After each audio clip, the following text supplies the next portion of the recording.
We're taking this very, very seriously, and all these guys are in a lot of trouble. We have one more party who gave a statement, and I must say, this is my favorite part.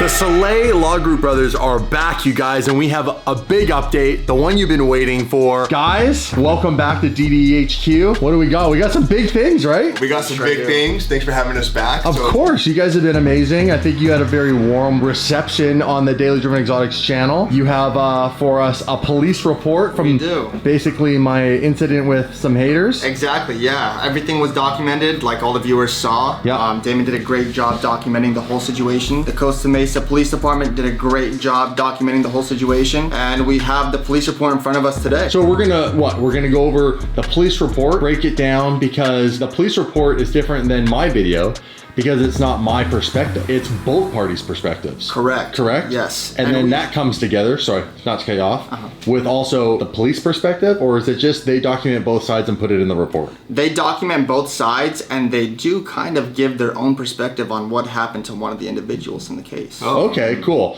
So we have that, and then what we have is we have something over here. Yes, so we also have the official complaint here. As you can see, Superior Court, State of California, Orange County. We have here Damon Fryer, Daily Driven Exotics, plaintiffs. We have 5 causes of action here. So as you can see, things are ready to go. We are ready, and it's time for everyone to lawyer up. We're taking this very, very seriously, and all these guys are in a lot of trouble. So in the police report, it has that Fryer stated that he apologized to one of the parties, and that you were continuing to yell, and that you asked one of the parties how fast you were going, and you exited your vehicle and started recording the incident. One of the parties, won't necessarily say their name, but it was the person in the green shirt.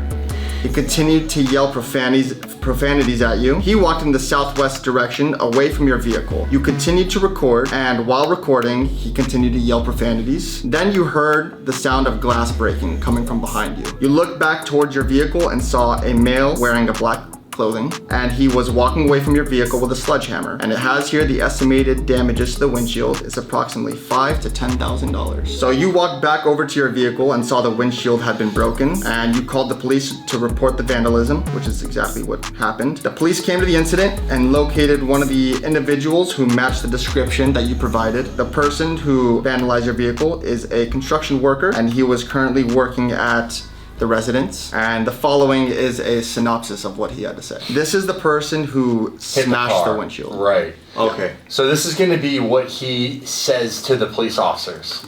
Correct. Interesting. Because I think in our video, we did the best we could by turning the audio as loud as we could, and what we heard, we put in some subtitles. Which basically, before you read it, he said, from what our understanding was, he said that the car showed up with a broken windshield.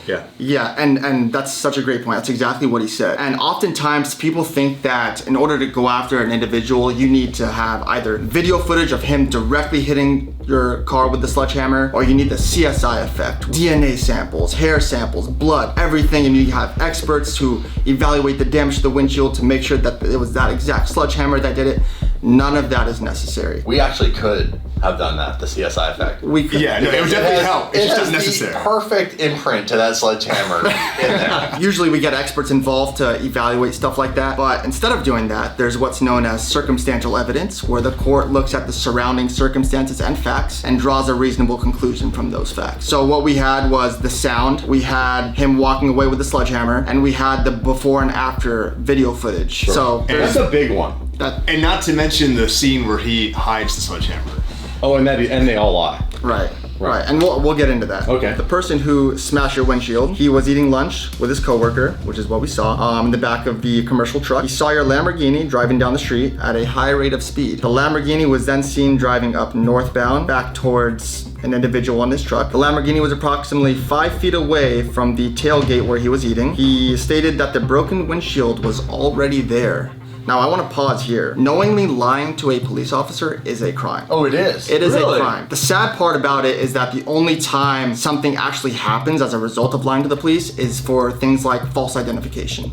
So knowingly providing false identification to a police officer, that's normally when you see charges. But that doesn't take away from the fact that knowingly lying to a police officer is a crime. We know that he's lying, obviously. This person saw the person in the green shirt walk into the street and stop the Lamborghini. That person in the green shirt told Damon to get out of his car, and the two got into a verbal argument, which is true. That's interesting. So he now is a witness for us because he confirms I was stopped in the middle of the road. Oh, I didn't just stop on my own. And also he confirms that the guy, before I could get my camera open, the guy was telling me to get out of the car. He literally said that person in the green shirt walked into the street and stopped your Lamborghini. This person who hit your Lamborghini admitted that he had the sledgehammer in his hands, but did not use it to smash your window. This person's lunchtime was over and he got back to working on the construction of the house, and this concluded his statements. So I want to reiterate again, we are coming after these guys. They are not off the hook. Something like this is taken very seriously, and you don't want to do what these guys did. And we'd love to give you guys some more details on the complaint, but we'd rather wait for these individuals to see this paperwork in front of their face, and then we'll update you guys from there. What else we got in that police report? So we got the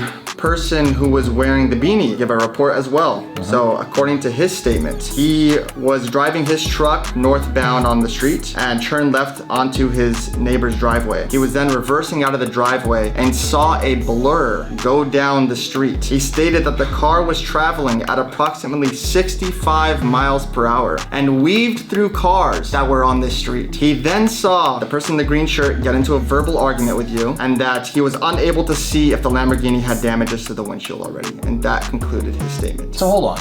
Yeah, back it up for a second. Let's back that up.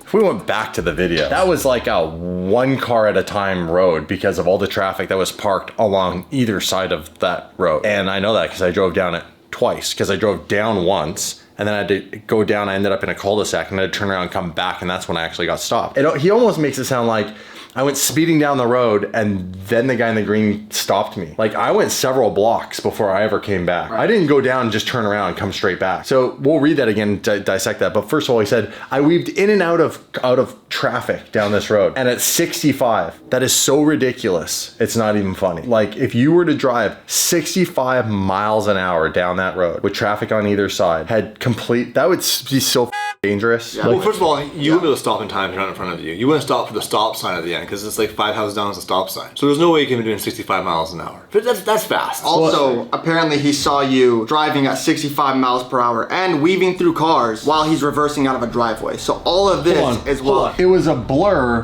but he saw me weaving in and out of cars.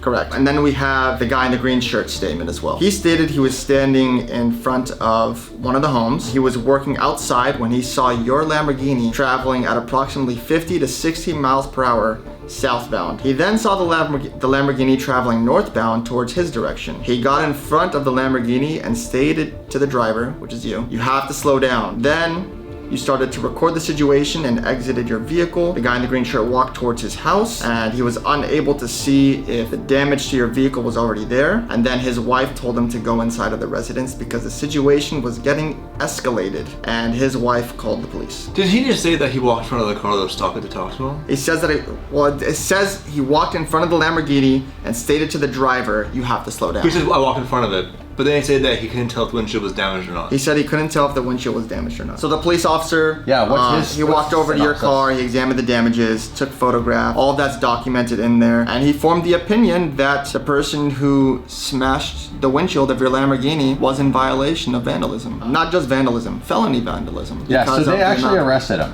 They did arrest him. And they took him to jail. Walked over to the person who vandalized your car, handcuffed his wrists behind his back, and double locked them and placed them under arrest. That's good. And we're currently getting in contact with the district attorney to see if they're going to pursue the charges against this man. I think we all want to know if the legal system works. Some people feel like they can't trust that process. And maybe it's a misunderstanding. You got to understand this is black and white. There's no gray area. It's like you have to have evidence. That's how people get convicted of a crime. You can be charged of a crime, but there's a difference between being charged and convicted. Conviction is when you've been proved of the crime. Everything up until then is you're innocent until proven guilty, right? That's correct. And I think some people need to understand that, like in this case, we have the evidence. Now we need to find out if they're actually going to pursue it. And we're still not done with the police report. We have one more party who gave a statement, and I must say this is my favorite part. Really? This is my favorite part. Who's the party? So we have the green shirt's wife. Oh, Give really? a statement to the police. And she said that she was watching the whole incident from her patio and stated that you started to antagonize the neighborhood by recording the neighborhood residents. Whatever that means. Apparently you're antagonizing people by just recording what's going on. She failed to mention the fact that everybody was antagonizing you. She made it seem like everyone else was the victim except for you, which is clearly not what happened. You know what the good piece is in all that is like, hey, Whoever you are, at least you got your husband's back. I'll give her that. So essentially she just told her husband to stop arguing and to go back inside of the house, that she called the police. That pretty much sums up the police report. And so we took all the facts, all the evidence, we prepared the complaint, everything has been filed, and we're coming after these guys. This is gonna be taken very seriously. next steps. Like when we do the next update, what could we actually be telling the audience? So we can tell them where the case is at, who has been served, have they retained a lawyer, what phase of litigation are we in? Are we in discovery? Are we talking about settlement? What is a lawyer's tactic here? We can kind of get in a little bit into it, a little more broad than we can give into detail, but as much as we're legally allowed to give, we're trying to give the audience. And I'll give a little bit of details about some of the things we're gonna be pursuing in court. For example, let's just talk about the property damage. You have loss of use for the amount of time it took to repair, any lost profits that could have been made while using the Lamborghini for any videos you could have potentially made, and the damage to the actual car for replacing the windshield. Of course. Is there anything else you guys want to talk about? I think we're good. That's about it. Well, first of all, I want to say thank you. Of course. These guys have been amazing. Of course. If you're in a jam and you're in the Orange County area and you need legal advice, or even if you're in California and you need legal advice, like someone can call you, you can get, free consultation. It's interesting to read a police report because the police officers show up, they're getting my story and they're getting the other people's story, and there's several of them. And then they got to go basically like from memory because they didn't take notes. So they do all this stuff over the course of an hour and a half plus arresting the guy. At what point do they go and actually write this down? Do they sit in the squad car and write it right there on a computer while the guy's in the back, or do they go all the way to the police station and do They it? usually go back and write it up. All from memory. Yeah. That's tough. That would be very hard. That'd be a tough job. I think they did a pretty darn good job and kept it pretty accurate. That's a wrap, guys. Stay tuned. Thanks for watching this series. It's not one I intended on filming, but we're trying to be positive about it, but at the same time, hold people accountable. Like, look, we're all adults in this situation. It's okay to make some mistakes when you're young. Like this kind of stuff, maybe. Like I still don't advise if you can stop yourself from doing this, but you know, obviously like this is just uncalled for. I'll see you guys in the next video. Anything else you want to say? Love you guys. And we're out.